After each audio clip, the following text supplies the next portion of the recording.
Assalamualaikum warahmatullahi wabarakatuh. Selamat pagi dan salam sejahtera untuk kita semua. Pertama-tama, marilah kita panjatkan puji dan syukur kita kehadirat Allah Subhanahu wa Ta'ala, yang dimana atas berkat rahmat-Nya lah kita masih diberikan kesehatan. Dan tak lupa juga kita haturkan sholawat serta salam kepada junjungan kita, yaitu Nabi besar Muhammad SAW, yang akan kita pintai sesaat kelak. Sebelum masuk ke dalam materi, izinkan saya untuk memperkenalkan diri saya terlebih dahulu.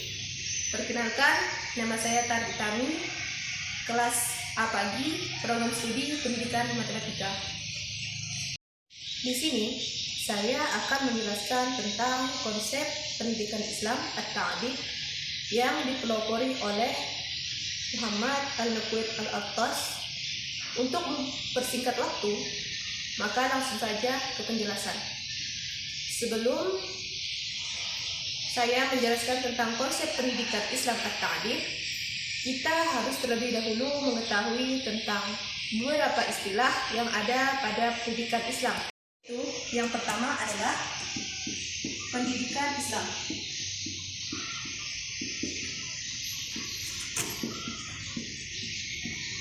Pendidikan Islam adalah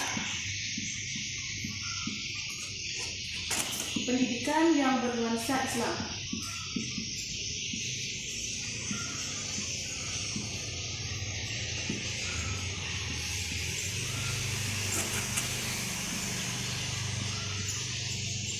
Atau usaha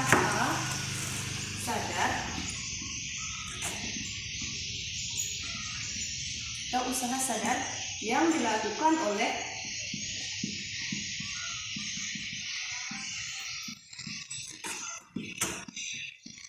orang dewasa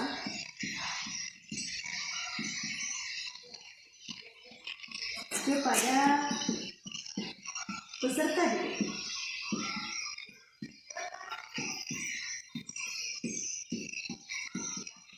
Kepada peserta didik yang belum dewasa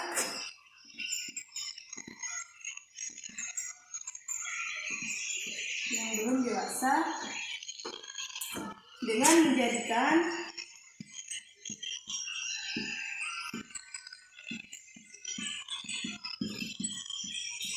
agama Islam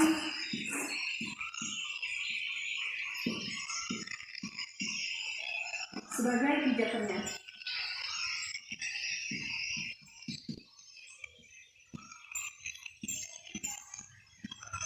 Di dalam pendidikan Islam ini tidak hanya ilmu pendidikan Islam saja yang dipelajari, namun juga ilmu agama Islam juga dipelajari dengan syarat berpijak pada agama, yaitu Al-Quran dan Hadis.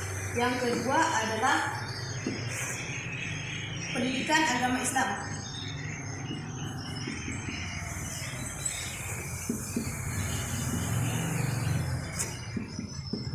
Pendidikan agama Islam adalah pendidikan yang hanya ilmu agama saja yang dipelajari.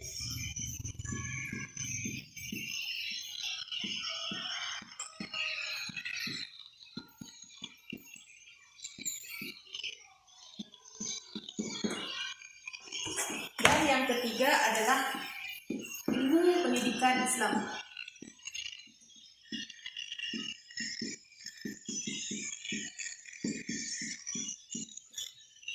Ilmu pendidikan Islam adalah pengetahuan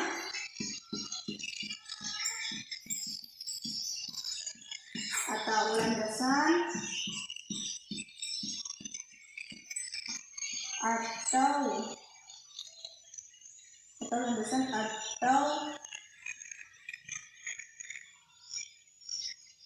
ilmu yang dipelajari dalam proses pendidikan Islam.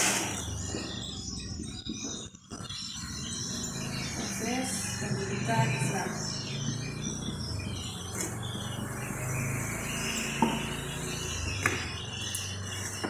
konsep pendidikan Islam setidaknya terbagi menjadi 3 pendapat besar, yaitu yang pertama adalah at-ta'dib, yang kedua adalah at-ta'lim,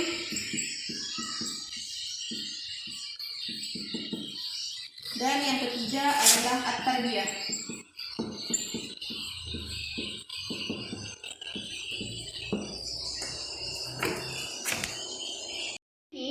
Saya hanya akan mengajarkan tentang konsep pendidikan Islam at-ta'dib.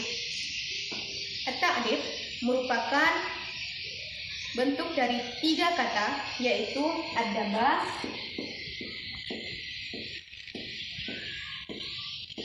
yu'addibu, ta'diban, yang artinya adalah mendidik atau mengajarkan.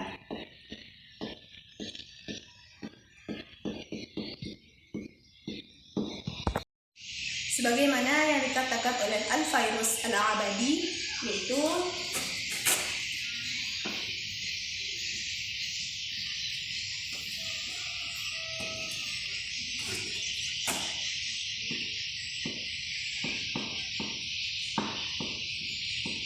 wa'adzabahu, 'allamahu, fata'addaba,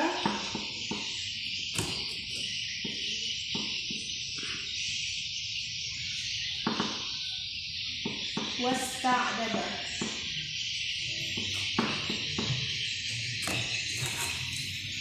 Adzabahu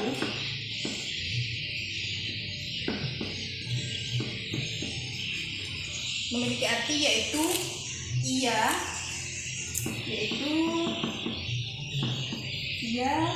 mengajarkan orang lain tentang adab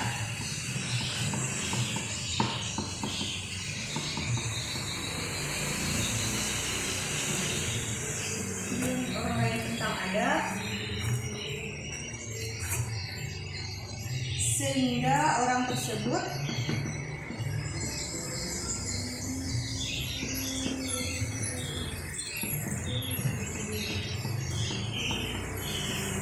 menjadi beradab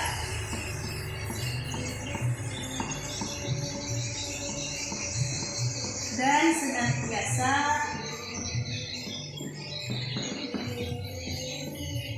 senantiasa menghiasi dirinya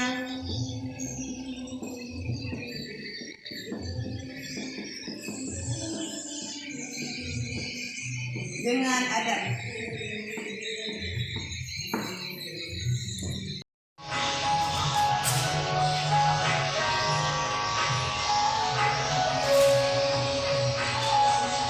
At-ta'dib diusul oleh Muhammad Al-Mahmud Al-Attas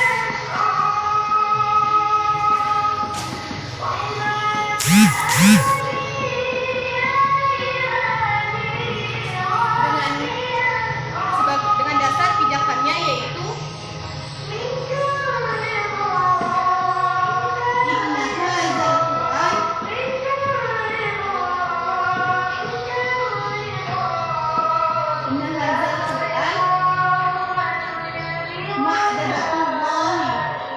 ma'adatullahi fil ardh.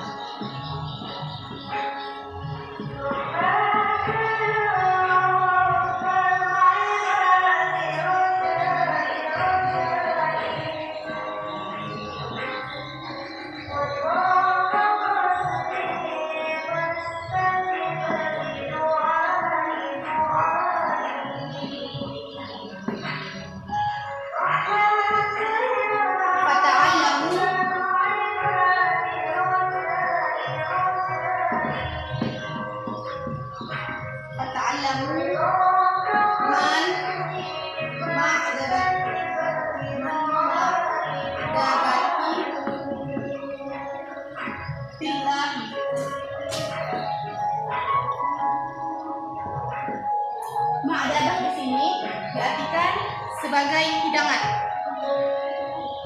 Di sini Al-Naqib Al-Attas memberikan gambaran bahwa pendidikan itu adalah sebagaimana hidangan, yang mana hidangan di sini adalah tuan rumahnya yaitu Allah Subhanahu wa Ta'ala, yang mana yang diundang itu bukanlah orang-orang yang sembarangan, artinya adalah orang-orang yang mulia, orang-orang yang beriman, dan orang-orang yang berkualifikasi kecintaan terhadap ilmu pendidikan.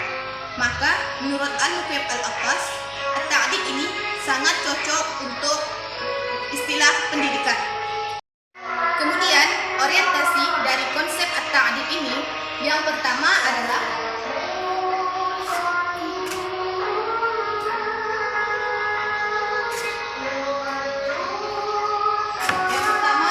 pembelajaran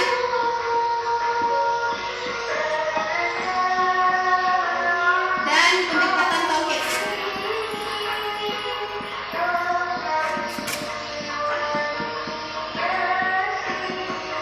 Ini diartikan sebagai seluruh bentuk proses pembelajaran harus memiliki satu pendekatan, yaitu pendekatan tauhid. Ini ditegaskan dengan orientasi yang kedua. Yang kedua adalah pengetahuan dengan pendidikan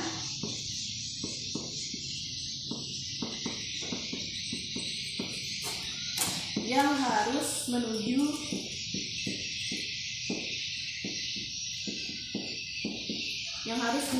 pada pengenalan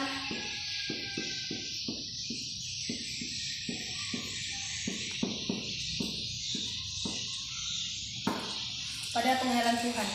Jadi, pendidikan yang melenceng dari proses pengenalan Tuhan, Allah Subhanahu wa Ta'ala dalam hal ini, maka tidak boleh disebut pendidikan Islam dalam pandangan Muhammad Al-Naqib Al-Attas.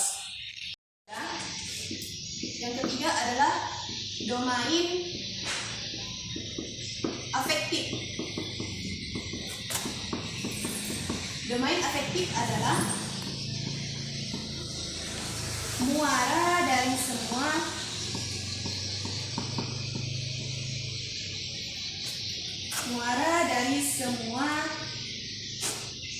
dari semua proses pembelajaran. Jadi, tujuan utama bahkan di dalam proses pembentukan pelajaran itu, at-ta'dib menginginkan muaranya adalah afektif, pembentukan sikap dari peserta didik. Yang keempat adalah pembentukan pribadi.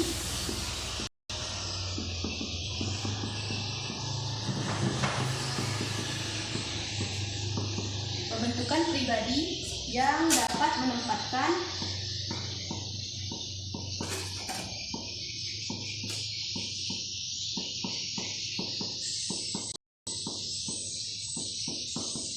dirinya dan Tuhan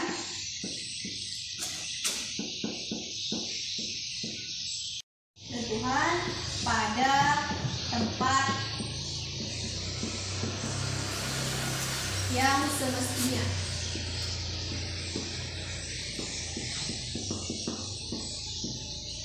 Artinya adalah, jadi setelah mengalami proses pembelajaran, maka akan ditemukan satu tempat sistematisasi penempatan yang tepat, bahwa peserta didik merupakan hamba dari Allah Subhanahu wa Ta'ala dan mampu menempatkan Allah Subhanahu wa Ta'ala sebagai Tuhannya. Sekianlah penjelasan dari saya. Apabila ada kata atau ucapan yang salah, saya mohon dimaklumi dan dimaafkan, karena manusia itu tidak luput dari kesalahan. Dan Apa yang saya sampaikan semoga bisa bermanfaat untuk orang banyak. Saya akhiri, wabillahi taufiq wal hidayah. Wassalamualaikum warahmatullahi wabarakatuh.